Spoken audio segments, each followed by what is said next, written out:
Thought you should see how Andrew spends those late nights at the office.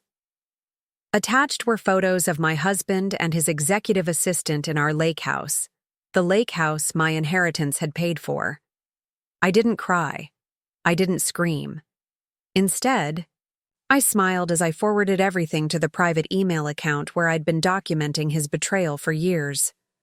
What my husband and his mistress never realized was that while he built his reputation, I had quietly built the legal framework that would bring it all crashing down. Before we jump back in, tell us where you're tuning in from. And if this story touches you, make sure you're subscribed, because tomorrow, I've saved something extra special for you. Good morning.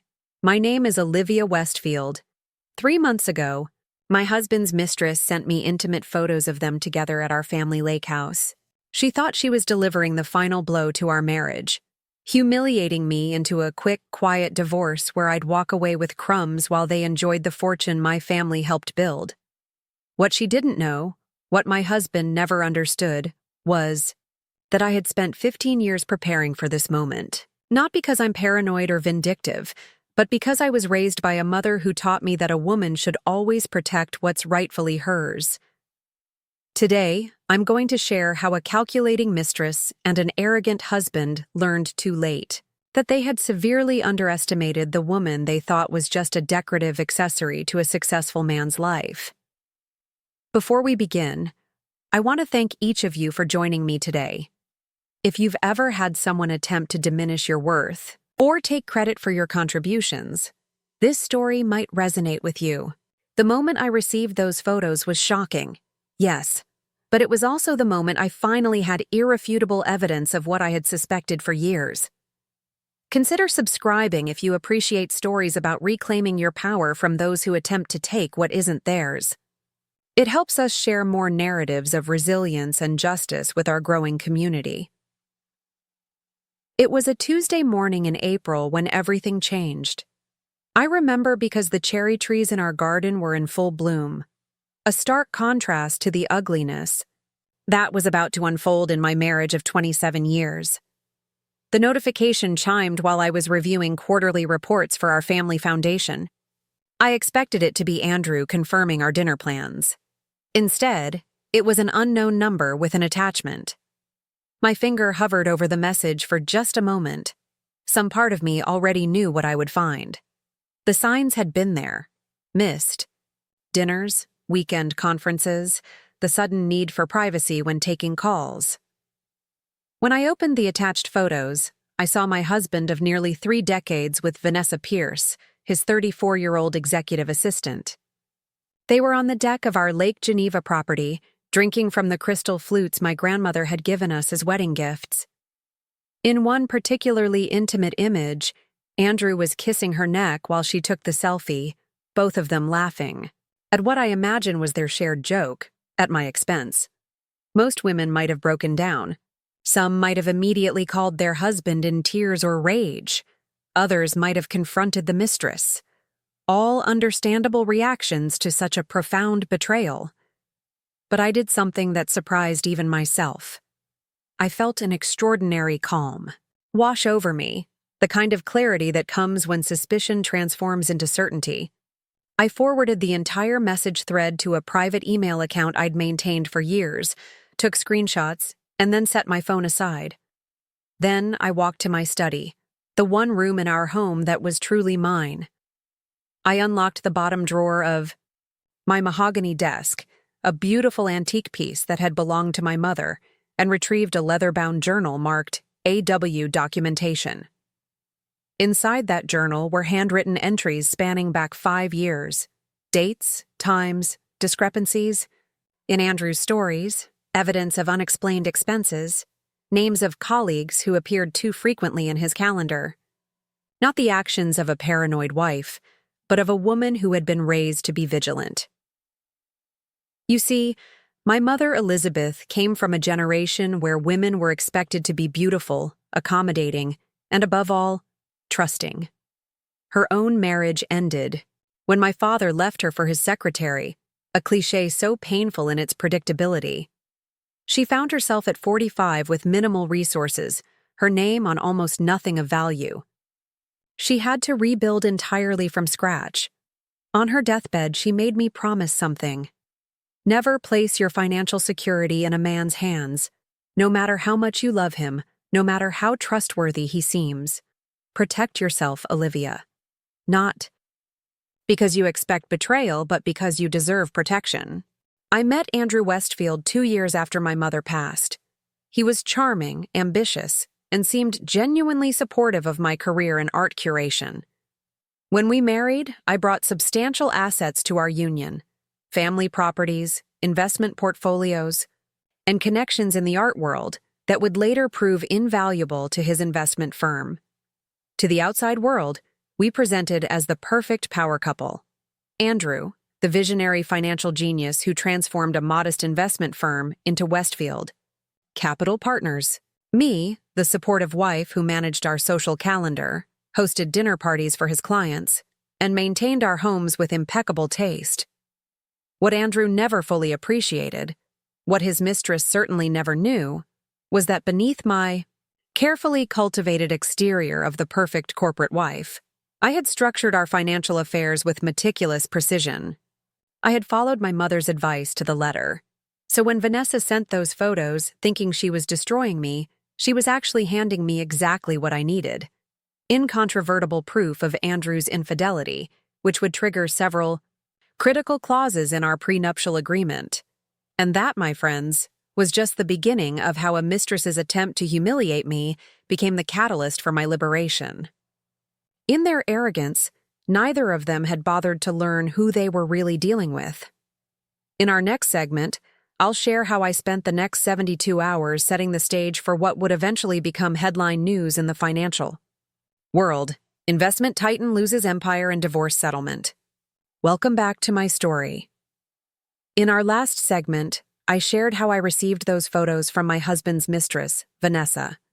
Today, I want to tell you about the systems I had quietly put in place over the years, my hidden strength that neither Andrew nor Vanessa knew existed. My mother's warning about financial self-protection hadn't fallen on deaf ears, but the measures I took weren't born from suspicion alone. They began as simple prudence, taught by a woman who'd learned her lessons the hard way. When I married Andrew Westfield, I was 25 years old, young but not naive. I'd recently inherited my family's estate following my mother's passing. The inheritance included our Boston home, a modest investment portfolio, and several pieces of valuable artwork collected by my grandfather, who had been a prominent gallery owner in the 1950s. Andrew was 32, ambitious, with a newly established investment firm and impressive credentials from Wharton. He spoke passionately about building something meaningful together. I believed him, but I also remembered my mother's words. Before our wedding, I insisted on a prenuptial agreement. Andrew was initially surprised. He had significantly less wealth than I did at that point, but agreed, likely seeing it as protection for himself as his career advanced. What he failed to notice were the specific clauses my attorney had included regarding infidelity, business assets, and intellectual property. "This seems excessive," Andrew had commented, flipping through the document. "Just standard protections," I'd replied. "Nothing a faithful husband would ever need to worry about." He signed without reading the finer points, a pattern that would repeat throughout our marriage. In the early years, as Andrew's firm grew, I was genuinely supportive. I hosted clients at our home, attended endless business functions, and used my family connections to introduce him to potential investors. My background in art curation proved surprisingly valuable in establishing relationships with wealthy collectors who eventually became Andrew's clients. When Andrew needed seed capital for a new venture fund in our 5th year of marriage, I provided it from my personal portfolio. The paperwork established me as the majority investor, though publicly, Andrew presented himself as the sole architect of the fund's success. I didn't mind this arrangement initially. I enjoyed my curatorial work, and Andrew seemed to thrive in the spotlight. Our division of labor felt natural. He built the business while I managed our personal affairs and maintained my career. But 7 years into our marriage, I found the first lipstick smudge on his collar. So cliché it was almost disappointing. A business trip that ran long. Late-night calls he took in his study.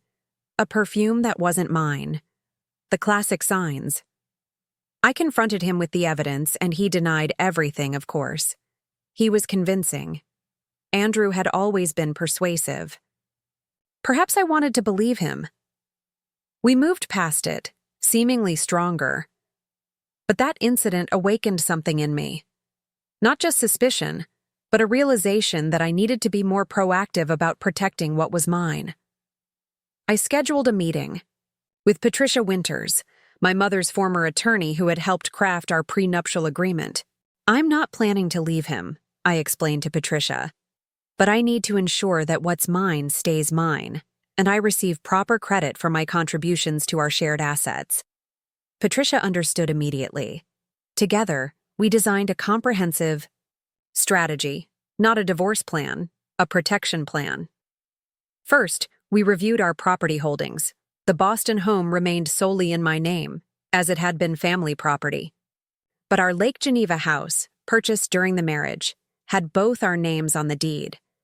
Patricia helped me restructure ownership through my family trust, with Andrew as a beneficial occupant, but not an owner, a distinction he never noticed. When signing the refined paperwork Patricia prepared.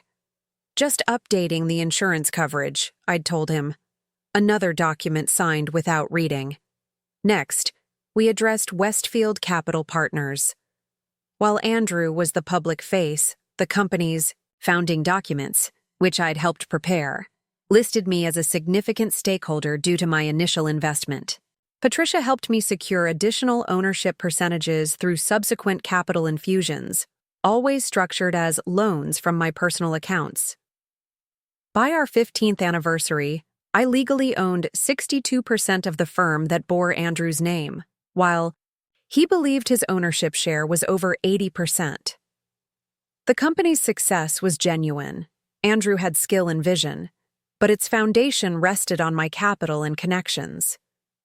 The most important protection came in the form of detailed documentation.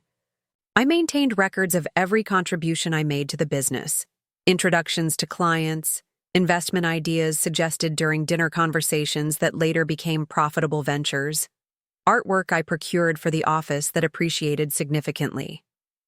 Kept a journal of Andrew's increasingly frequent business trips and late nights at the office.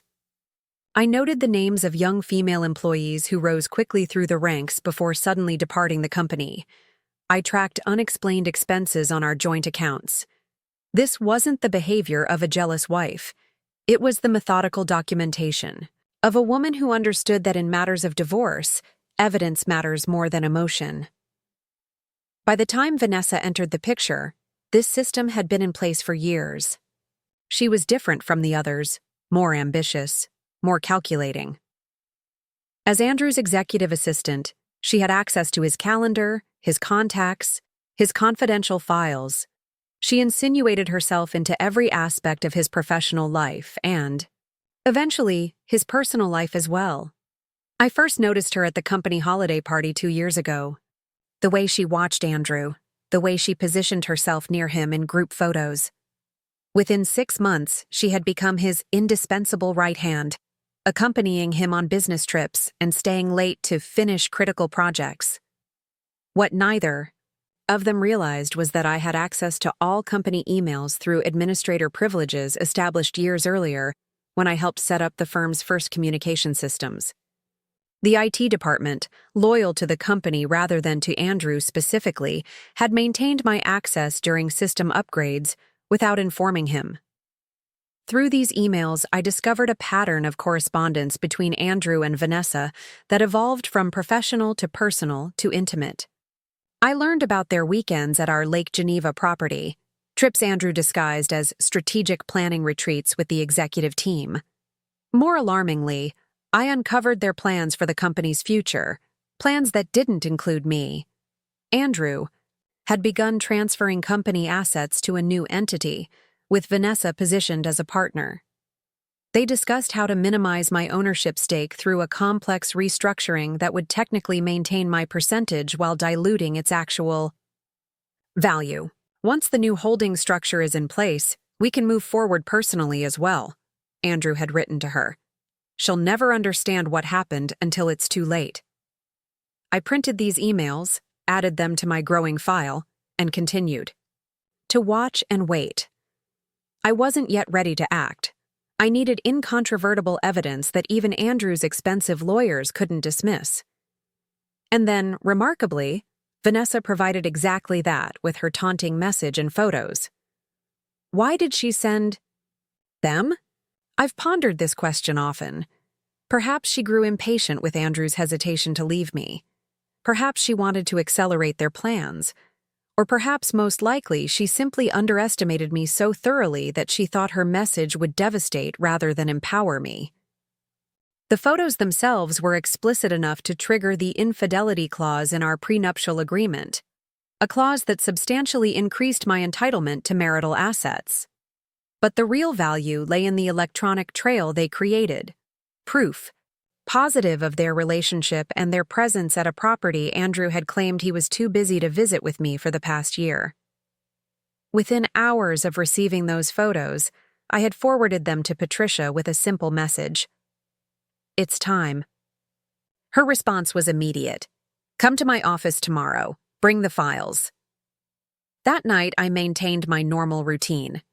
I prepared dinner as usual, welcomed Andrew home, listened to his lies about a challenging day with difficult clients. I smiled, poured his favorite whiskey, and asked thoughtful questions about his work. He never suspected that I had spent the afternoon digitizing every document, securing additional copies of our financial records, and changing the passwords on my personal accounts. As Andrew slept beside me that night, I laid awake, not with grief, but with a strange sense of clarity. The next morning would begin the process of reclaiming not just my financial security, but my dignity and independence. In our next segment, I'll share how I spent the following 3 days methodically gathering final evidence while Andrew remained, completely unaware of the legal tsunami heading his way, and how Vanessa's attempts to intimidate me backfired spectacularly when she sent a second, even more revealing message. The morning after receiving Vanessa's photos, I arrived at Patricia Winter's office precisely at 8 a.m., an hour before her regular appointments began. Her corner office overlooked the Boston Harbor, the morning sunlight glinting off the water, a stark contrast to the darkness I was about to uncover. Patricia had already assembled a small team, herself, a forensic accountant named Dr. Elise Chen, and a private investigator, James Morgan, who specialized in high-net-worth divorce cases. The conference room table was arranged with legal pads, laptops, and a pitcher of water. This wasn't my first meeting with this team. We had consulted periodically over the years as I built my protection strategy, but it was the first time we were moving from theoretical planning to action. It's time to compile everything, Patricia said after introductions were complete. Olivia has been documenting discrepancies for years, but now we need to create an airtight case. I opened my leather portfolio and removed a USB drive containing digital copies of all my records, along with printed emails, financial statements, and property documents. The most damning evidence, of course, was the set of photos Vanessa had so helpfully provided. These are explicit enough to trigger the infidelity clause, Patricia confirmed, reviewing them clinically. But we need to establish a pattern, not just a single indiscretion. Dr. Chen focused on tracing financial movements. Over the previous 2 years, Andrew had systematically transferred small amounts, never enough to trigger automatic notifications, into a holding company called VPG Investments. The name itself was telling. VP for Vanessa Pierce, G for Global. He's been moving approximately $25,000 per month, Dr. Chen explained, displaying a spreadsheet of transactions. The total currently stands at just over $670,000, all diverted, from company profits before distribution to shareholders. Including you, Patricia added, looking at me. Meaning he's been stealing from his own wife, James Morgan concluded, taking notes. The more pressing concern was the corporate restructuring Andrew and Vanessa had planned. My access to their emails had revealed a scheme to create a new parent company that would technically own Westfield Capital Partners. On paper, my ownership percentage would remain unchanged, but the valuable assets would be transferred to the new entity, where my ownership would be minimal. It's clever, Dr. Chen admitted. Most spouses wouldn't understand the implications until it was too late. When is this restructuring scheduled to occur? Patricia asked. The documents are prepared. For board approval next month, I replied. Andrew has already secured preliminary support from most board members. Most, but not all. Patricia raised an eyebrow. Not Eleanor Bradford, I said. She's the only board member who isn't part of Andrew's inner circle. She was appointed as a representative of the original investors, specifically me. Patricia smiled slightly.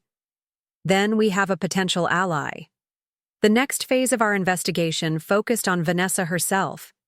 James Morgan had already compiled a preliminary background report, which he now expanded upon. Vanessa Pierce, 34, MBA from Columbia. Previously employed at Davidson Financial before joining Westfield Capital 3 years ago. He slid a folder across the table. What's interesting is that her departure from Davidson wasn't entirely voluntary. The folder contained statements from 2 former colleagues at Davidson, describing how Vanessa had engaged in a relationship with the firm's married CFO, culminating in a quiet but firm request for her resignation when the affair became known to senior management. This appears to be a pattern for her, James continued. Before Davidson, she worked at Meridian Partners, where a similar situation developed with a senior partner. In both cases, she leveraged the relationships for rapid promotion before things ended messily. Have you spoken directly with anyone from these firms? I asked. Not yet, James replied. These statements were collected discreetly through industry contacts. Direct interviews would require your authorization. I thought for a moment. Let's proceed with Davidson first. I actually know someone there, Sophia Martin in their HR department. We serve on the same Arts Foundation board. Patricia made a note. Any connection to Davidson needs to be handled carefully. If Andrew gets wind of our investigation... He won't, I interrupted. I've maintained separate professional relationships. For years. Andrew has never shown any interest in my foundation work. As our meeting progressed to midday, we formulated a 3-part strategy: financial, legal, and personal. Financially, Dr. Chen would document all improper transfers and prepare an analysis of the true value of my ownership stake in Westfield Capital. She would also identify any accounts or properties Andrew might have hidden. Legally, Patricia would prepare divorce filings with requests for emergency injunctions to prevent any corporate restructuring or asset transfers. These would remain sealed until we were ready to proceed. Personally, I needed to gather final evidence while maintaining normalcy at home. You'll need to continue as if nothing has changed, Patricia advised. Any alteration in your behavior might alert Andrew that something is amiss. I've been playing that role for years, I replied. A few more weeks won't be difficult. As we wrapped up our initial session, my phone chimed with a notification. Another message from Vanessa. I felt all eyes on me as I read the text aloud. Hope you enjoyed the photos, Olivia. Andrew says your prenup is ironclad, but don't worry, we found ways around it. I'm already redecorating the Lake Geneva house in my mind. The artwork you selected is so dated. Attached was a selfie of Vanessa wearing my mother's sapphire necklace, a family heirloom kept in the safe at our Lake Geneva home. Patricia's eyes widened. She just acknowledged awareness of your prenuptial agreement and admitted plans to circumvent it. And she's wearing stolen property. Not legally stolen, I clarified. The necklace belongs to me, but Andrew knows the combination to the safe. Still, Patricia said, this demonstrates intent and consciousness of wrongdoing. May I? She held out her hand for my phone. I passed it to her, and she immediately forwarded the message to herself and took screenshots. This is exactly the kind of evidence that strengthens our position. By mid-afternoon, our meeting concluded with clear assignments for each team member and a timeline for action. I would return to normal activities while documenting any further communications from either Andrew or Vanessa. Our team would reconvene in 3 days with preliminary findings. As I prepared to leave, Patricia asked me a question that caught me off guard. "Are you absolutely certain you want to proceed with this, Olivia? Once we file, there's no turning back."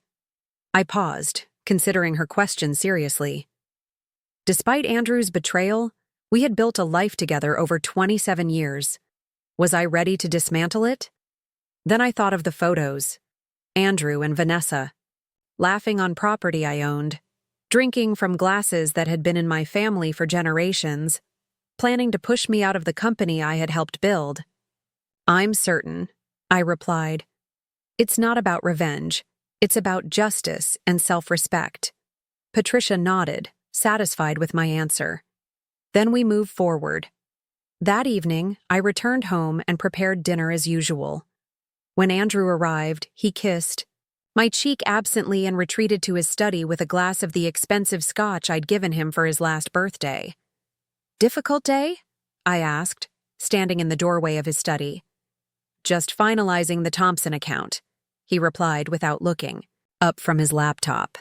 "Don't wait up for me, I'll be working late." I watched him for a moment. This man I had once loved deeply, now a stranger constructing elaborate deceptions. "I made your favorite, beef Wellington. It'll keep if you want it later." He glanced up with a practiced smile. "Thanks, honey. You always take such good care of me." The irony of his statement wasn't lost on me, but I simply nodded and withdrew, leaving him to his machinations while I proceeded with mine. The next morning, I met privately with Sophia Martin from Davidson Financial's HR department, ostensibly to discuss an upcoming foundation fundraiser. Over coffee at a quiet cafe far from the financial district, our conversation gradually shifted. "I was surprised to hear Vanessa Pierce is working for your husband's firm," Sophia commented after we'd covered foundation business. Given how things ended here, I maintained a neutral expression. "Oh, I wasn't aware she had worked at Davidson." Sophia hesitated, professional discretion warring with personal loyalty. "It's not something we publicize, but you should know. Olivia. She has a history of targeting married executives." "I had my suspicions," I admitted. "Would you be willing to tell me more?" Over the next hour, Sophia shared details about Vanessa's time at Davidson, how she had initially impressed everyone with her intelligence and work ethic, before systematically embedding herself in the CFO's professional and personal life. How the affair had nearly destroyed his marriage and damaged team morale. How Vanessa had leveraged the relationship to gain access to confidential client information before being quietly dismissed. "We required her to sign an NDA about specific client matters," Sophia explained. "But that doesn't prevent me from warning a friend about a potential situation." "I appreciate your candor," I said, careful not to reveal how much I already knew. "Would you be willing to put any of this in writing confidentially?" Sophia considered this. "I couldn't do so in my official capacity. HR records are confidential. But as a private individual with knowledge of events, perhaps." By the end of our meeting, Sophia had agreed to provide a written statement about Vanessa's pattern of behavior, with the understanding it would only be used if absolutely necessary. I left the cafe. I felt a strange mix of emotions. Sadness for the marriage that was effectively over, anger at Andrew's betrayal, but primarily a growing determination to see this through to its conclusion. That evening, while Andrew was allegedly at a client dinner, which I knew from tracking, his phone was actually at Vanessa's apartment. I accessed his home office. Using the key I'd had copied years ago, I unlocked his private filing cabinet and photographed documents related to the planned corporate restructuring. Documents that outlined the strategy for diluting my actual control while maintaining the appearance of my ownership.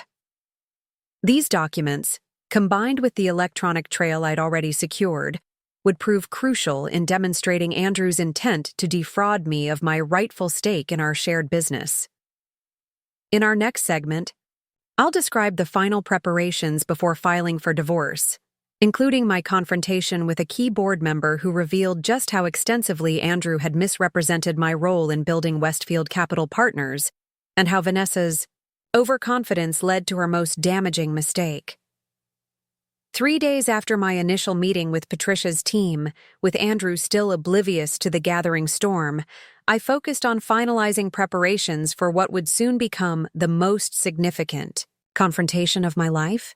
This wasn't simply about exposing an affair.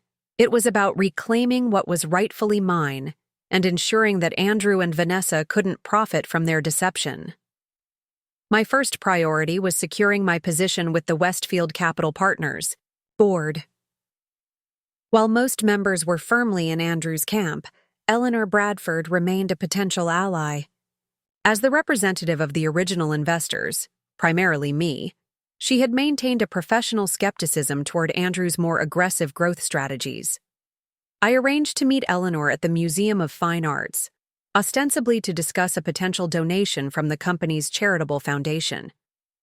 The museum offered both privacy and a natural setting for us, given my background in art curation.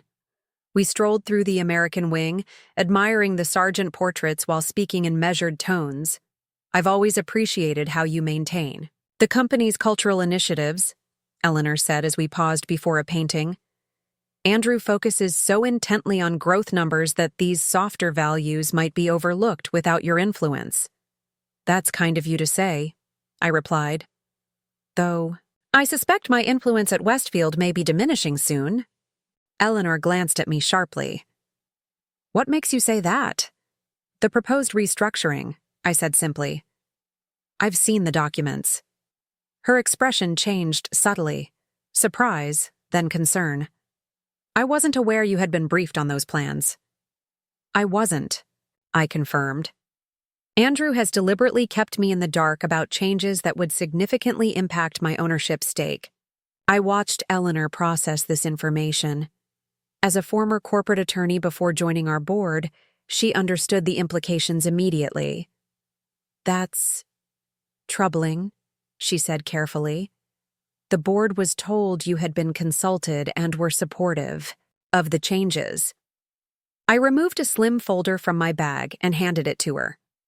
These are copies of the original investment documents from when Westfield Capital was founded. You'll note that my signature appears as the primary capital provider. And this, I handed her a second document, is our current operating agreement, which requires my explicit approval for any structural changes to the company. Eleanor reviewed the documents with a practiced eye. These are significantly different from what was presented to the board, she said finally. We were shown a simplified ownership structure that minimized your role. I suspected as much, I replied. There's more you should know. Over the next half hour, I shared carefully, selected details about Andrew's relationship with Vanessa and their plans for the company. I didn't mention the divorce preparations, that would come later, but I made it clear that Andrew had breached both his fiduciary duty to the company and his obligations to me as a majority stakeholder. This puts me in a difficult position, Eleanor said when I had finished. As a board member, I have responsibilities to all shareholders. Which is precisely why I'm bringing this to your attention, I countered. Andrew isn't acting in the best interest of the company or its shareholders. He's acting in his own interest and that of his... I paused. His executive assistant. Eleanor's. Eyebrows rose slightly at my diplomatic phrasing. What do you want from me, Olivia? For now, just awareness, I said. The board meeting to approve the restructuring is scheduled for next week. I'll be addressing the board myself before then. I would appreciate your support when that happens. Eleanor nodded thoughtfully. You'll have my full attention, certainly. And if the documents you've shown me are accurate, she gestured to the folder I'd provided, you may find more support than Andrew anticipates. As we parted ways, I felt a small but significant shift in the balance of power. Eleanor wouldn't commit explicitly to supporting me against Andrew, but she was now alert to his deception. When the moment came to challenge him openly, having even one ally on the board could prove decisive. My next step was securing our personal assets. While our prenuptial agreement offered substantial protection, Andrew had begun moving his personal possessions to what I discovered was a recently leased apartment in Back Bay. Through my sources, I learned he had already transferred his most valuable watches and some smaller artwork to this location. I contacted our insurance company to confirm that all valuable items were still covered under our homeowner's policy. This served two purposes: documenting the item's rightful ownership and creating a record of my awareness should any pieces disappear in the coming days. The most valuable asset requiring protection wasn't physical but digital: my access to the company's email system and financial records. If Andrew discovered I had been monitoring communications, he might attempt to lock me out, or worse, alter records to obscure his activities. Dr. Chen helped me create secure backups of all critical information, working with a trusted IT specialist, who owed his position at Westfield to my recommendation years earlier. Together, they ensured that regardless of any changes Andrew might make to company systems, the evidence we had gathered remained intact and admissible. Patricia, meanwhile, had prepared all necessary legal filings, ready to be submitted the moment we decided to proceed. She had also secured a date on Judge Caroline Maxwell's docket, a judge known for her intolerance of financial misconduct in divorce proceedings. Everything is in place, Patricia confirmed during our final planning meeting. The temporary restraining orders, the emergency motions to prevent corporate restructuring, the formal divorce petition citing infidelity and financial malfeasance. We can file as soon as you give the word. What about the corporate apartments? I asked. Westfield maintained 3 luxury apartments for visiting executives and clients. I had recently discovered that Vanessa had been using one regularly for private meetings with Andrew. We've included those in the asset inventory, Dr. Chen confirmed. The property records show they're owned directly by Westfield Capital, which means they fall under your majority ownership. And we've documented Andrew's personal use of corporate resources, James Morgan added. The security access logs show frequent visits outside business hours, particularly to the Beacon Street location. As our meeting concluded, Patricia asked the question that had been hovering unspoken. When do you want to proceed? We're ready whenever you are. I considered the timeline carefully. The board meeting to approve Andrew's restructuring plan was scheduled for the following Thursday. Andrew had planned a business trip for the coming weekend, which, based on his calendar that I could still access, was actually a getaway with Vanessa to Newport. Monday, I decided. We'll file first thing Monday morning. That gives me the weekend to secure any remaining evidence while they're away, and it allows us to halt the restructuring before the board meeting. Patricia nodded. Monday it is. As I prepared to leave, Dr. Chen handed me a sealed envelope. This just arrived from our investigator in Newport. You might want to review it privately. Later that evening, alone in my study, I opened the envelope to find photographs of Andrew and Vanessa touring a waterfront property with a real estate agent. The attached note from the investigator explained that they had made an offer on the $4.2 million home that morning, with a substantial deposit drawn from an account I had never heard of. I felt a moment of pure clarity. This wasn't just about an affair or even about maintaining my stake in Westfield Capital. This was about Andrew systematically building a new life using resources that rightfully belonged, at least in part, to me. He wasn't just betraying our marriage. He was stealing my future to create one with Vanessa. That night at dinner, our last before his business trip, Andrew was unusually attentive, asking about my plans for the weekend and suggesting we plan a vacation together soon. "Somewhere peaceful," he said, reaching across the table to touch my hand. "We both work too hard. We need time to reconnect." I smiled, allowing my fingers to remain under his. "That sounds lovely. Perhaps Newport? I've always loved it there." Something flickered in his eyes. Alarm, quickly masked. "I was thinking somewhere further away. Maybe the Caribbean or Europe." "We have time to decide," I said gently, withdrawing my hand. "No need to plan everything at once." After he left for his trip the next morning, I spent the weekend methodically preparing our home. I photographed every room, documenting valuable items. I secured my personal documents and irreplaceable mementos. I changed the security system codes and informed our property management company that only I was authorized to make changes to house access. Most importantly, I spent time in reflection, preparing myself emotionally for the confrontation to come. This wasn't just about legal strategy or financial protection. It was about reclaiming my dignity and self-respect after years of subtle diminishment. On Sunday evening, I received another text from Vanessa. "Weekend getaway with my love. Soon this will be our everyday reality, and you'll be just an unpleasant memory. He's already forgotten you." Attached was a photo of her and Andrew on the balcony of a hotel suite, the Newport Bridge visible in the background. She wore my mother's sapphire necklace again. A deliberate provocation. I forwarded the message to Patricia without comment, then prepared for bed with a strange sense of serenity. Tomorrow would change everything, but tonight, I would sleep peacefully, knowing I had done everything possible to protect myself. The final piece of preparation came early Monday morning. I dressed with particular care in a navy suit that projected both authority and restraint. I selected my grandmother's pearl earrings, a reminder of the generations of strong women in my family who had faced adversity with grace. Before leaving, for Patricia's office, I placed a single document on Andrew's desk in his study, a copy of our prenuptial agreement with the infidelity clause highlighted in yellow. No note, no explanation.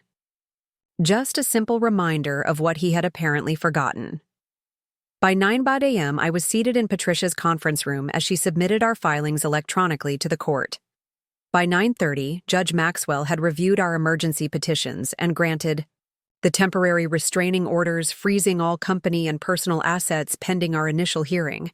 By 10 a.m., the legal notifications were being delivered to Westfield Capital's offices, to our home, and to Andrew's secret apartment in Back Bay. And by 10:15, my phone was ringing, Andrew's name flashing on the screen as his carefully constructed world began to collapse around him. In our next segment, I'll describe the confrontation that followed, how Andrew's confidence crumbled as he realized the extent of my preparations, how Vanessa's scheme backfired when she attempted to intervene, and how the board meeting intended to cement their control of Westfield Capital instead became the forum for my most decisive victory. I let Andrew's call go to voicemail, then his second call, and his third. Patricia had advised me not to speak with him directly until after our initial hearing, scheduled for Wednesday morning. Any conversation could be used against me or might give him time to devise countermeasures. Instead, I listened as the voicemails escalated from confusion to anger to barely controlled panic. "Olivia, what is this paperwork that just arrived at?" "The office. Call me immediately." "Olivia, this is ridiculous. Whatever you think you're doing, you need to stop it now. You're endangering the company." "Olivia, for God's sake, answer your phone. Do you have any idea what you've done? Every account is frozen. The Newport property deal is falling apart. Call me back. Now." Each message revealed more of his priorities: the company, the Newport house, the financial implications. Not once did he mention our marriage or express remorse for his betrayal. By early afternoon, Andrew had engaged Sherman Willis, one of Boston's most aggressive divorce attorneys. Sherman's office contacted Patricia requesting an immediate meeting to resolve this misunderstanding amicably. There's nothing amicable about fraud and adultery, Patricia responded coolly. We'll see them in court on Wednesday. But the real confrontation began sooner than expected. At 4:30 that afternoon, Patricia received an urgent call from Eleanor Bradford. Andrew has called an emergency board meeting for tomorrow morning, Eleanor reported. The agenda states, response to frivolous legal claims and continuity planning. He's trying to rally the board against you before the court hearing. This was a tactical error on Andrew's part. By calling the meeting before our court date, he was creating the perfect opportunity for me to address the board with evidence he hadn't yet seen. Thank you for the heads up, I told Eleanor. I'll be there. He specifically said no spouses, Eleanor warned. But as a major shareholder, you have every right to attend. That evening, while Patricia's team prepared our presentation for the board, I received a direct call from Vanessa. Against my better judgment, I answered. Haven't you humiliated yourself enough? She began without preamble. Andrew is furious. He's going to destroy you in court. I remained silent, letting her continue. You should take whatever settlement he offers, she pressed. The prenup is worthless. We've made sure of that. And everyone knows you contributed nothing to Westfield's success except playing hostess at dinner parties. Finally, I spoke. Is that why you're calling, Vanessa? To offer negotiating advice? I'm calling to give you one chance to walk away with some dignity, she replied. Drop these ridiculous legal maneuvers, and Andrew might let you keep the Boston house. How generous, I said, my voice deliberately calm. And what about my mother's sapphire necklace, the one you've been wearing in Newport? Her momentary silence told me she was surprised I knew about their weekend activities. Andrew gave it to me, she finally replied. He said it suited me better than you. Interesting.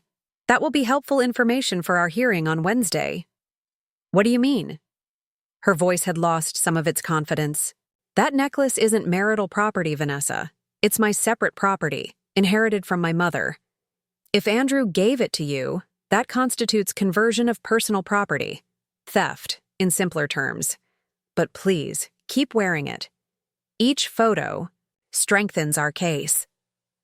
I ended the call before she could respond, forwarded the call record to Patricia, and continued preparing for the next day's board meeting. Tuesday morning arrived with clear skies and a strange sense of calm. I dressed in a charcoal gray suit, professional, understated, but unmistakably authoritative. Patricia and Dr. Chen would accompany me to the board meeting, with James Morgan stationed in the lobby as a precaution. We arrived at Westfield Capital's offices at 8:45 a.m., 15 minutes before the emergency meeting was scheduled to begin. The receptionist's eyes widened when she saw me. Mrs. Westfield, we weren't expecting you today. I'm here for the board meeting, Susan, I replied pleasantly. Would you please let them know I've arrived? She hesitated, clearly uncomfortable. Mr. Westfield said, That's all right, I interrupted gently. I understand you're in a difficult position. I'll announce myself. With Patricia and Dr. Chen following, I walked directly to the boardroom, where I could hear voices through the partially open door. The conversation stopped abruptly when I entered. 7 people were seated around the massive walnut table. 5 board members, Andrew and Vanessa, who had no official role that would justify her presence. Andrew stood immediately, his face flushing. Olivia, this is a private board meeting. You shouldn't be here. Actually, I said, meeting the eyes of each board member in turn. As the majority shareholder of Westfield Capital Partners, I have every right to be here, particularly when the meeting concerns me directly. Eleanor Bradford spoke up. Mrs. Westfield is correct. As the company's largest individual shareholder, she has standing to attend any board meeting. Andrew's jaw tightened. This is an operational matter. Concerning frivolous legal claims, I quoted from the agenda. My attorneys and I are here to address those claims directly and provide information you need before making any decisions about the company's future. I introduced Patricia as my legal counsel and Dr. Chen as our forensic accounting expert. Vanessa remained silent, but I noticed she wasn't wearing my mother's necklace today. "This is highly irregular," protested Richard Townsend, a longtime ally of Andrew's on the board. "We haven't prepared for a presentation from Mrs. Westfield, just as I wasn't prepared to receive photos of my husband with his mistress at our lake house," I replied evenly. Yet here we are. The room went silent.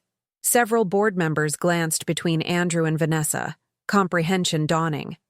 "I suggest we allow Mrs. Westfield to speak," Eleanor said firmly. "The information she provides may be essential to our fiduciary responsibilities." Andrew sank back into his chair, recognizing he had lost this first skirmish.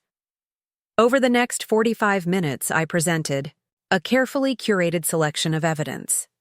The original investment documents showing my capital contribution to found the company, records of subsequent investments I had made, documentation of Andrew's gradual diversion of company funds to VPG, investments, emails between Andrew and Vanessa discussing their plans to dilute my ownership through restructuring. Throughout my presentation, I maintained a professional, matter-of-fact tone. This wasn't about airing dirty laundry or seeking sympathy.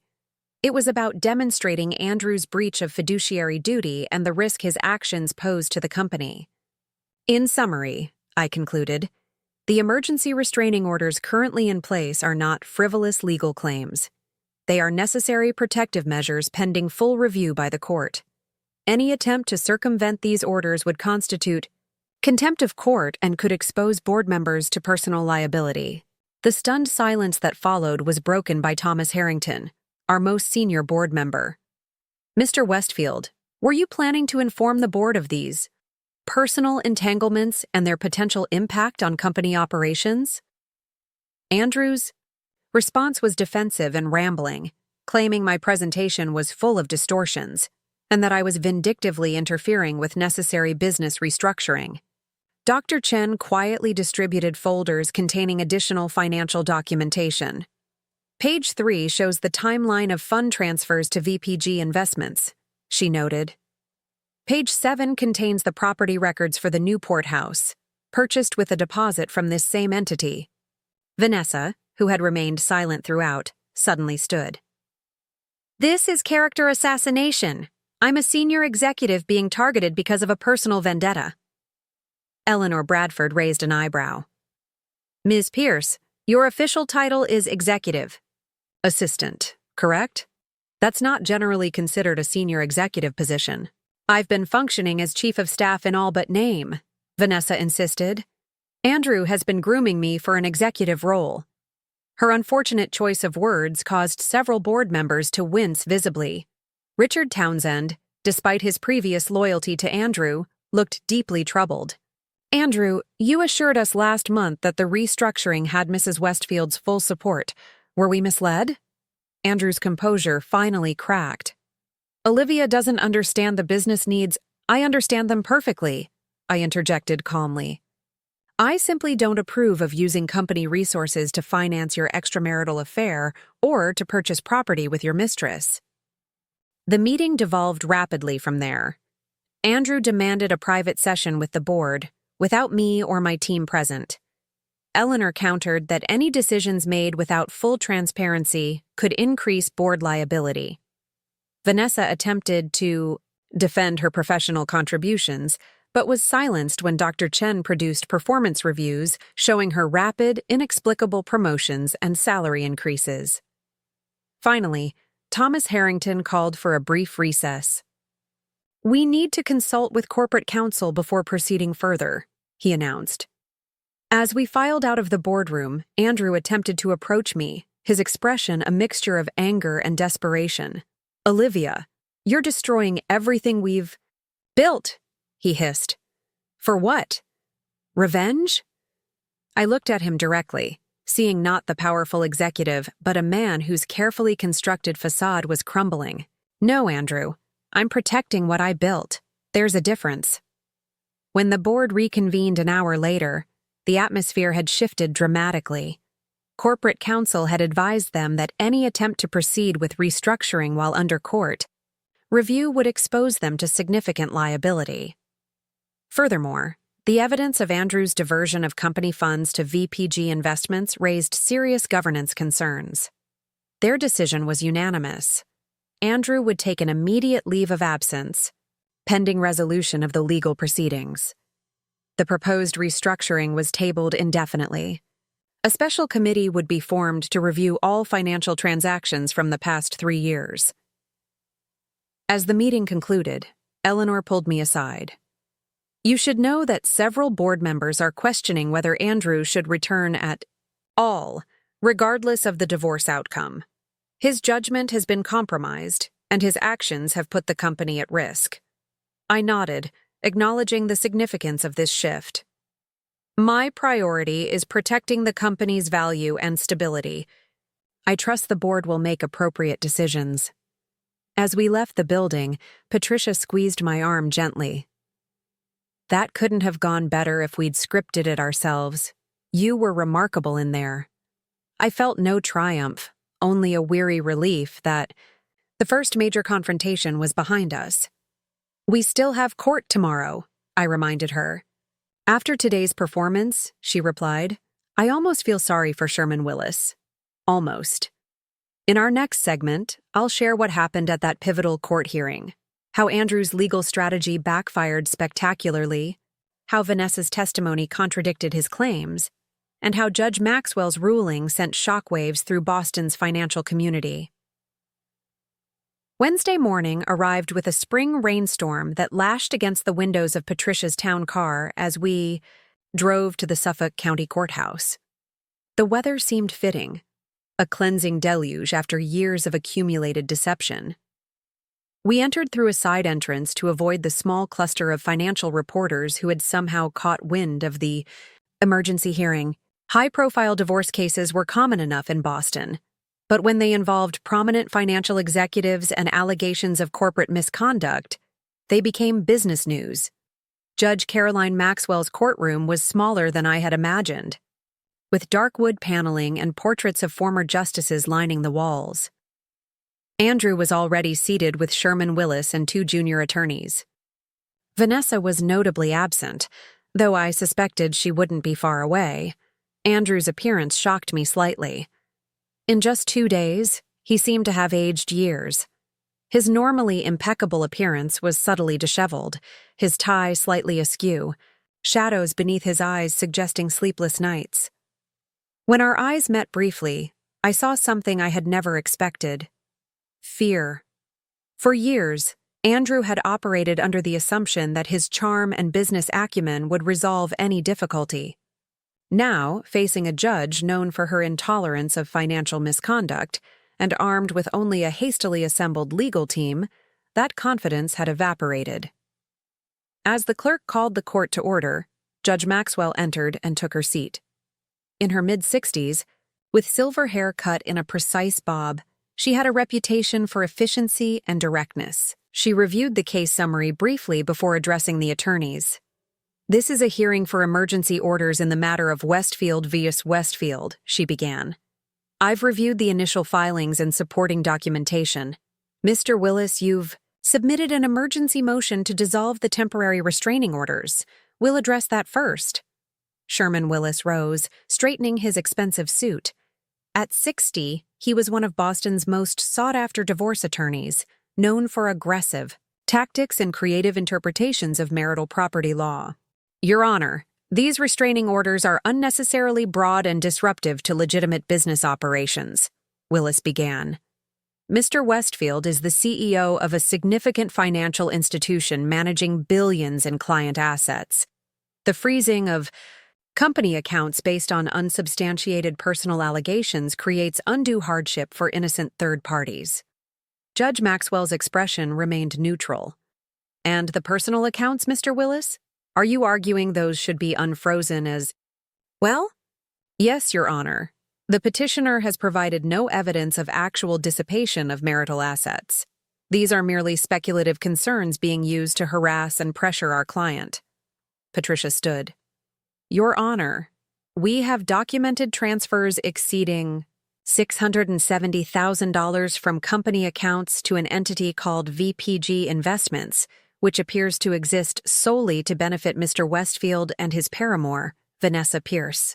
We've provided bank records showing these transfers accelerated after Ms. Pierce began her relationship with Mr. Westfield. Judge Maxwell turned to Willis. Does your client deny these transfers occurred? Willis conferred briefly with Andrew before responding. Your Honor, VPG Investments is a legitimate business entity established to explore international expansion opportunities.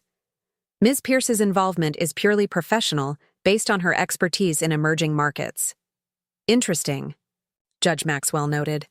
And would your client care to explain why he and Ms. Pierce were photographed touring residential property in Newport last weekend? Property on which they made an offer using funds from VPG Investments? Andrew visibly paled as Patricia submitted the photographs and property records as exhibits. Furthermore, Patricia continued, we have evidence that Mr. Westfield attempted to restructure his company specifically to diminish Mrs. Westfield's ownership interest, despite her position as majority shareholder and primary initial investor. For the next hour, Patricia methodically presented our evidence.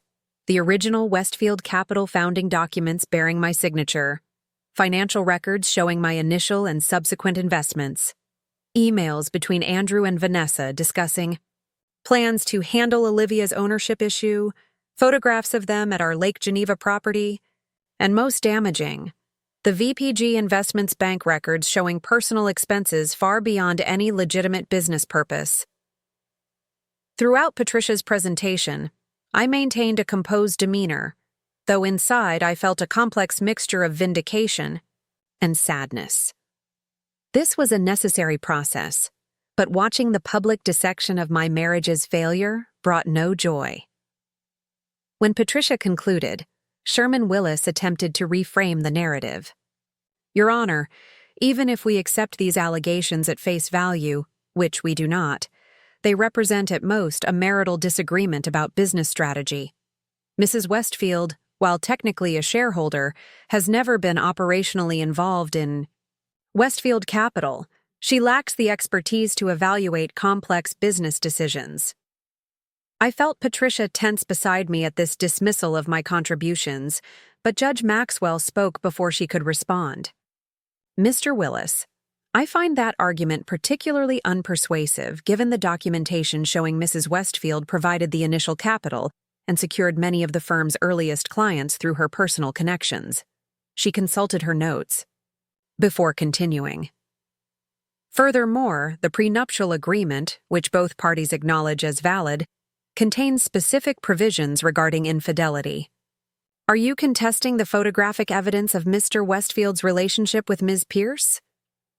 Willis shifted uncomfortably. Your Honor, private behavior between consenting adults should not impact business operations. That wasn't my question, Counselor, Judge Maxwell interrupted. Is your client denying the relationship with Ms. Pierce? After a whispered conference with Andrew, Willis responded carefully. We maintain that Ms. Pierce is a valued employee whose relationship with Mr. Westfield has been mischaracterized.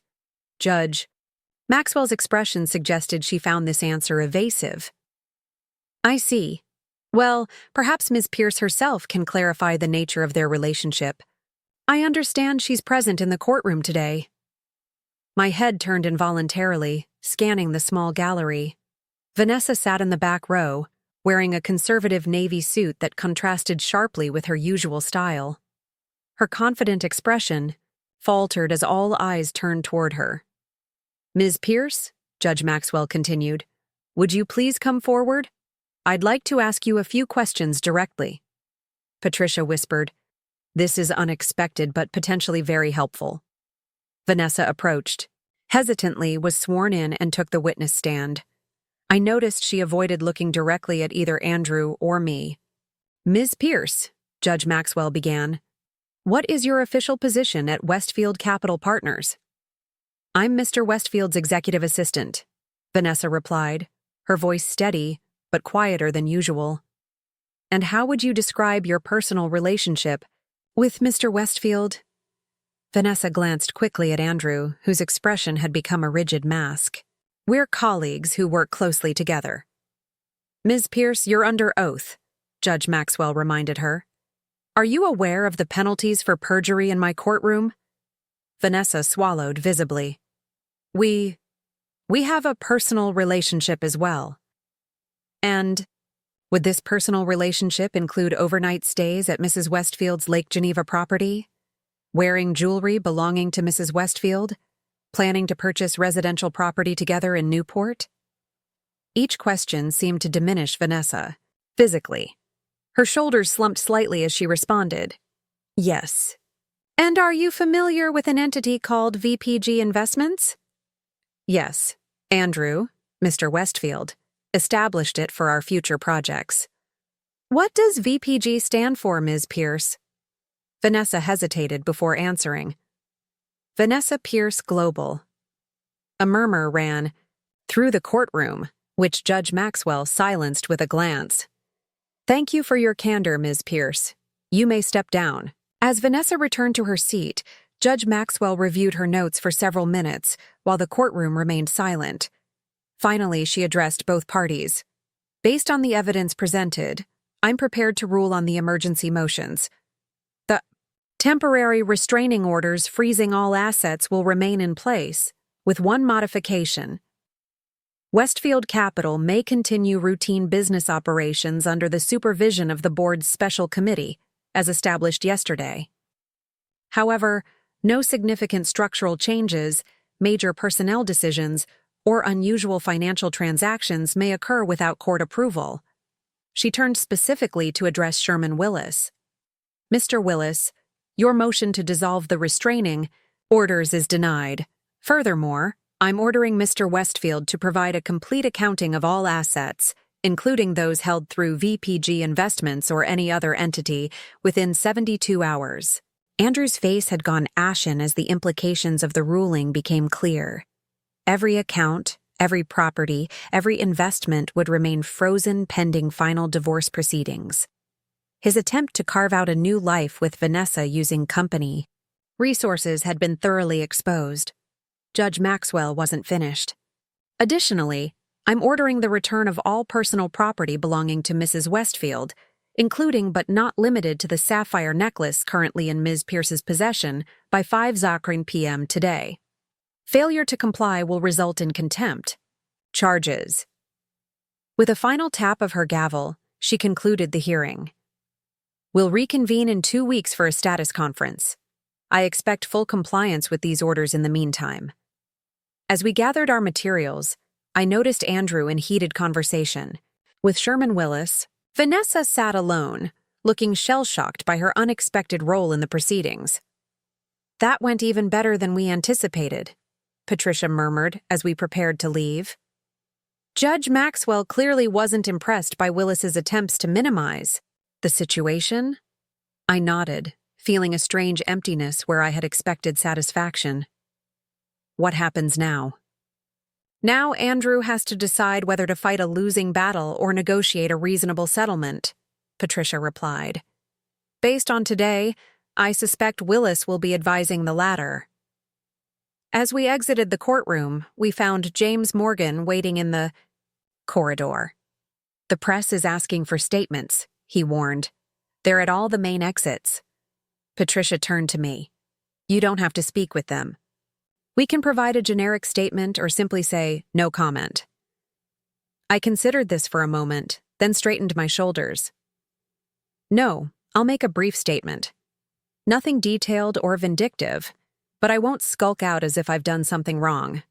At the courthouse steps, several reporters surged forward with microphones and questions. I raised a hand for silence before speaking. I will be making a very brief statement and will not be answering questions. The court has reviewed evidence of financial and personal misconduct and has ruled accordingly. I remain committed to protecting the interests of Westfield Capital's clients, employees, and shareholders during this challenging time. That's all I have to say today. Thank you. The statement was dignified but clear, I was positioning myself as a responsible steward of the company rather than a vengeful spouse. The business media would understand the message. Westfield Capital would continue operating under stable leadership despite its founder's personal failings. Later that afternoon, a courier delivered a small package to Patricia's office. Inside was my mother's sapphire necklace, along with a brief note in Vanessa's handwriting. I never meant for this to happen. The vague apology could have referred to wearing my jewelry, sending the taunting photos, or the entire affair, but its meaning was irrelevant now. What mattered was that the first substantive victory had been secured. The assets were protected, the court had recognized the validity of our claims, and Andrew's attempt to exclude me from what I had helped build had failed completely. In our next segment, I'll describe the unexpected aftermath of the hearing. How Andrew's carefully cultivated reputation in Boston's financial community unraveled rapidly. How Vanessa's role in the scandal led to unexpected consequences for her career. And how I faced the challenge of rebuilding Westfield Capital's image while navigating my own emotional journey toward a new beginning.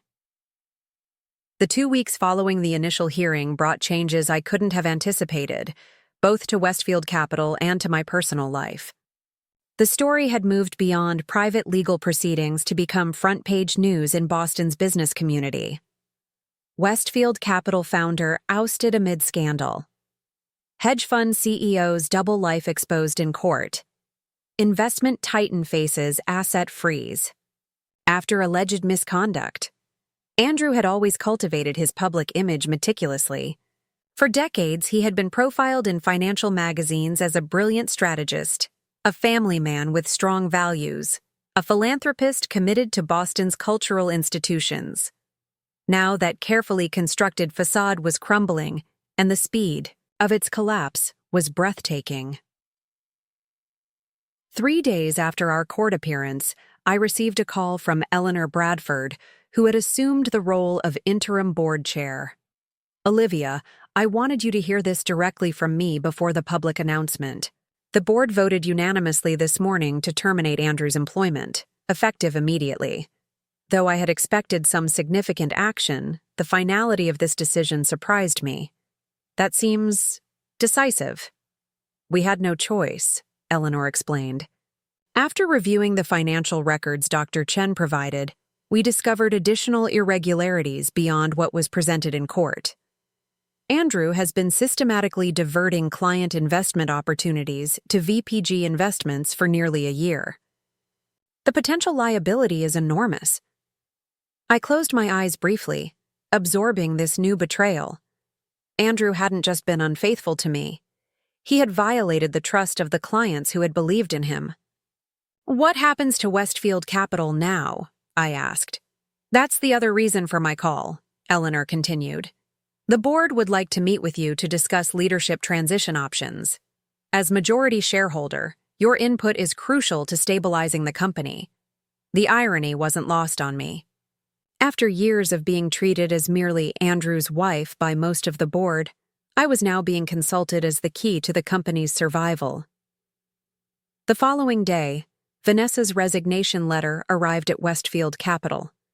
According to office gossip, that reached me through sympathetic employees. She had cleared out her desk after hours, avoiding the stares and whispers that had followed her since the court hearing. No one knew where she had gone. I felt no satisfaction in her departure. Vanessa had been a willing participant in Andrew's deception, but she was ultimately a symptom, not the cause of our marriage's failure. In some ways, her taunting messages had done me a favor, forcing me to confront what I had suspected for years. A week after the hearing, I finally agreed to meet with Andrew at Patricia's office. She had advised against any private meetings, insisting that all communication should occur through our attorneys, but I felt a need for closure that legal proceedings couldn't provide. Andrew arrived, looking even more diminished than in court. The board's decision to terminate him had clearly been a devastating blow to his self-image. For a man whose identity was so thoroughly entwined with his professional status, losing both his marriage and his company in the span of 2 weeks had left him visibly hollowed. Thank you for agreeing to see me, he began as we sat across from each other in Patricia's conference room, a neutral territory for this difficult conversation. I nodded but remained silent, waiting for him to continue. I know you probably won't believe this, but I never intended things to go this far, he said, his voice lacking its usual commanding tone. With Vanessa, with VPG, it all started as something small and just escalated. That's often how these things work, I replied neutrally. Small compromises that become larger betrayals. He looked down at his hands. I convinced myself you didn't really care about the business, that you were happy with the social aspects while I handled the real work. I told myself that justified everything. Did you ever consider simply asking me for a divorce if you were unhappy? I asked, genuinely curious about his thought process. Andrew's laugh was hollow. And risk losing half of everything?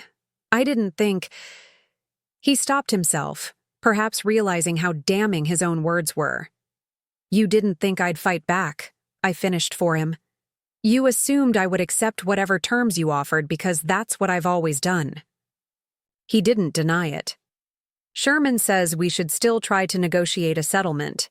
Dragging this through the courts will only cause more damage to both of us. I agree with that much, I conceded. But any settlement will need to acknowledge reality. Andrew, you breached the prenuptial agreement, violated your fiduciary duty to the company, and attempted to hide assets. Those facts will shape whatever agreement we reach. Andrew seemed to age before my eyes as he recognized the futility of further deception. What do you want, Olivia? It was a question I had been pondering since the beginning of this ordeal. What did I truly want from this painful process? I want what's fair, I replied finally. I want recognition of my contributions to building Westfield Capital. I want protection for the employees whose livelihoods depend on the company's stability. And I want to move forward with my life without constantly looking over my shoulder. Our meeting ended without specific agreements, but it marked a turning point.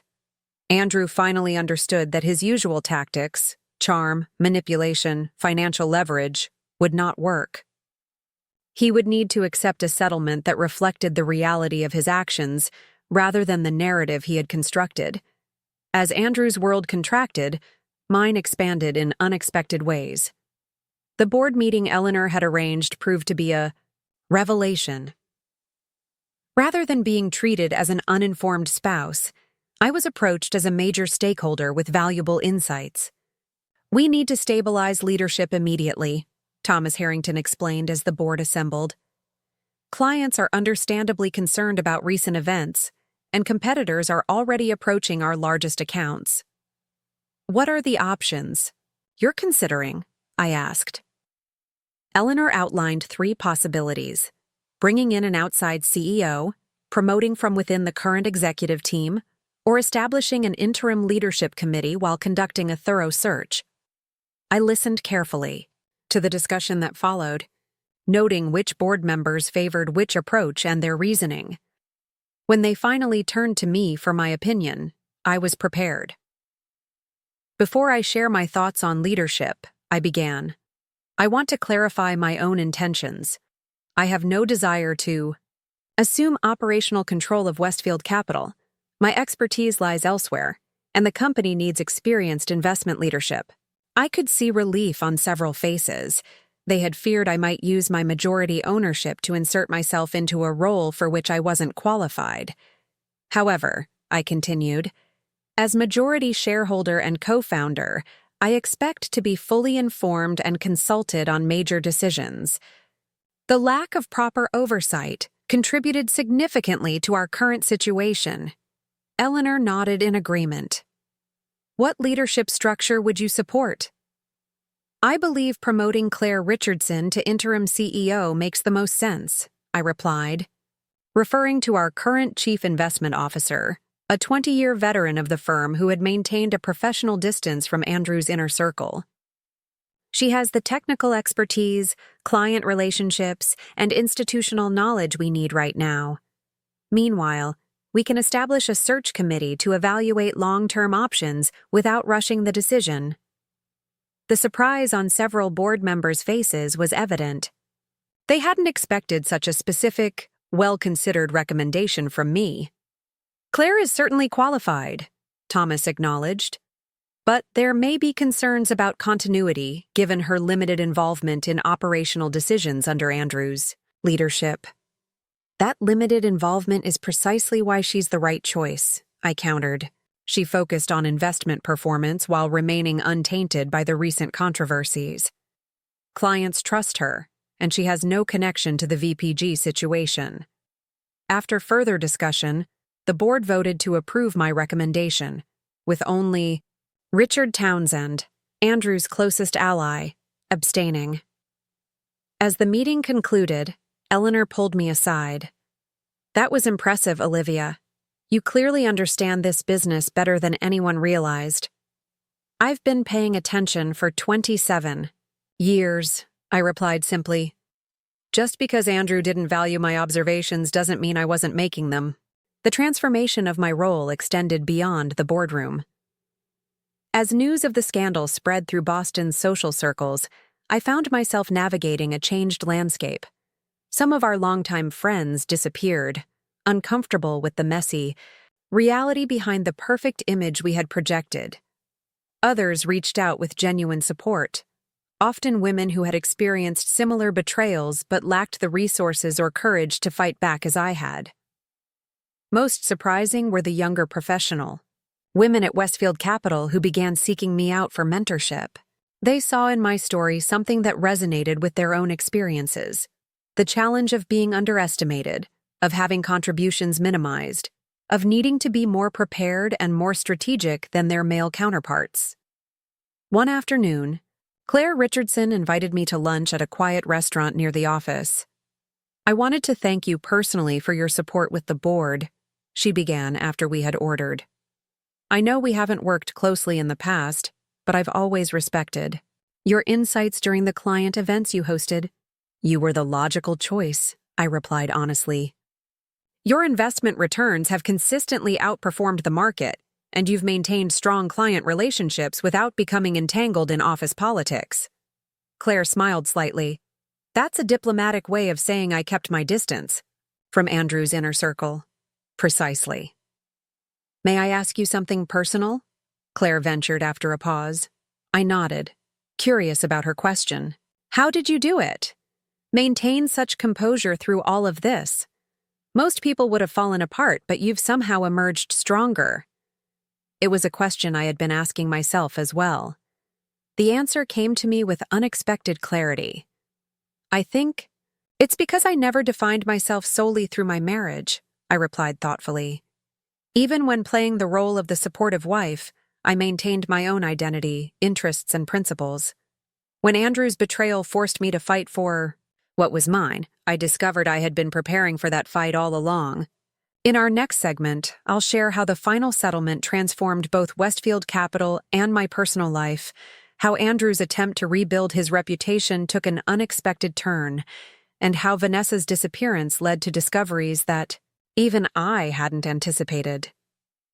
6 months after that fateful day when Vanessa sent those photos, the final settlement was signed in Judge Maxwell's chambers. Andrew, advised by Sherman Willis that fighting further would only deplete what resources remained to him, accepted terms that would have been unimaginable at the beginning of our divorce.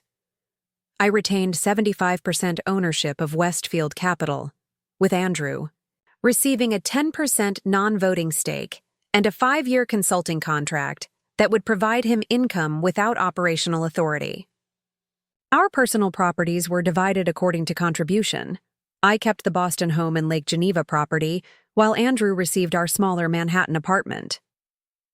The prenuptial agreement's infidelity clause was enforced in full, significantly reducing his claim to assets acquired during our marriage. Most importantly, the settlement included a non-disparagement clause. Neither of us would speak publicly about the details of our divorce or make statements damaging to the other's reputation. This was as much for the company's benefit as for our personal dignity. As Andrew signed the final documents, I noticed how much older he looked.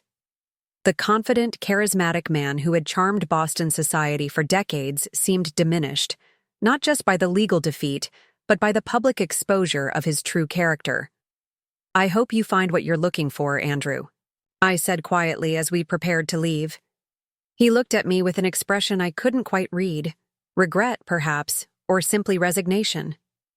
"I had it once," he replied. "I just didn't recognize its value." We parted without further conversation, closing a chapter that had spanned nearly 3 decades of my life. As for Vanessa, her story took an unexpected turn.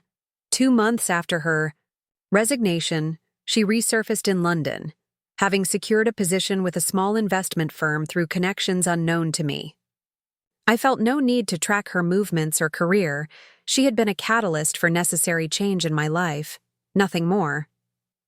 Westfield Capital, now formally renamed Bradford Westfield Investments, acknowledging both Eleanor's leadership and the company's heritage, stabilized under Claire Richardson's capable guidance. The client exodus we had feared never materialized. Claire's investment performance and transparent communication reassured most of our significant accounts. My own role evolved into that of active board chair, providing strategic oversight while leaving daily operations to the executive team. The position allowed me to share my accumulated wisdom while pursuing other interests that had been neglected. During my marriage, I reopened the art gallery I had reluctantly closed when Andrew's career demanded more of my social support. Located in a historic building in Beacon Hill, the gallery showcased emerging female artists whose work explored themes of identity and transformation. The venture reconnected me with my original passion while creating opportunities for voices, too often marginalized in the art world. The most meaningful change, however, came through the Westfield Foundation, which I restructured with a new mission, providing financial education and support for women navigating divorce and career transitions. Drawing from my own experience, I created programs that combined practical financial training with mentorship and legal resources. At our foundation's first major fundraiser, I found myself addressing a room filled with Boston's business and philanthropic leaders, many of whom had previously known me only as Andrew's elegant, reserved wife. "The most dangerous form of vulnerability isn't emotional but financial," I told them. "When we allow others to control our financial destiny, we surrender power in ways that can have devastating consequences. My story isn't unique. It's just more visible than most." The foundation's work brought me into contact with women from all backgrounds facing similar challenges: professionals whose careers had been subordinated to their husbands, entrepreneurs struggling to value their contributions to family businesses, homemakers worried about financial security after decades of unpaid labor. Through their stories, I recognized patterns that transcended individual circumstances: the subtle ways women are discouraged from asserting financial authority, the implicit expectation that they should prioritize relationship harmony over economic self-protection. 1. Evening. After counseling a young woman whose situation painfully echoed my mother's, I stood at the window of my Boston home, watching the city lights flicker across the harbor.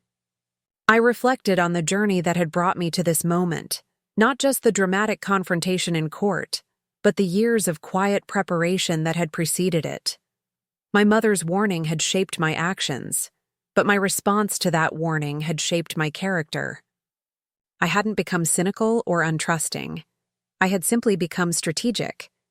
I had learned to distinguish between emotional vulnerability, which can strengthen relationships, and financial vulnerability, which too often becomes a tool of control. When Vanessa sent those photos, intending to humiliate me into surrender, she had fundamentally misunderstood who I was.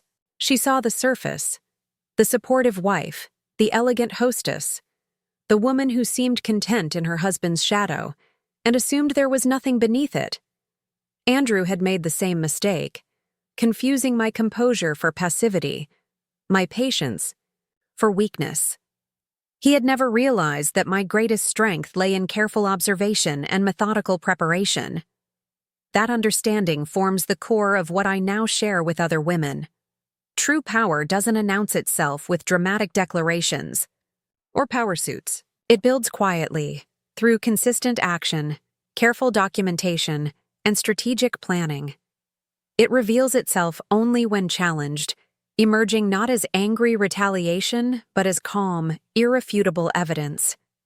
The scandal that once dominated Boston's business pages has faded from public memory, replaced by newer dramas and controversies. Andrew has relocated to Chicago, starting over with a much smaller investment advisory firm. We maintain minimal contact, limited to occasional matters regarding the company where his historical knowledge proves useful. As for me, I've discovered that life after betrayal isn't about revenge or even recovery. It's about reinvention. The woman who received those taunting photos no longer exists. In her place stands someone stronger, not because she won a court battle, but because she learned to define herself beyond the roles assigned to her by others. When people ask what advice I would give to women facing similar situations, my answer is simple. Prepare before you need to. Document what matters. Know the difference between what you've been given and what you've helped create. And most importantly, never confuse being underestimated with being powerless. The greatest victory isn't winning in court. It's building a life so securely your own that no one can take it from you. That's not just my story. It could be yours as well. Up next, you've got 2 more standout stories right on your screen. If this one hit the mark, you won't want to pass these up. Just click and check them out. And don't forget to subscribe and turn on the notification bell so you don't miss any upload from us.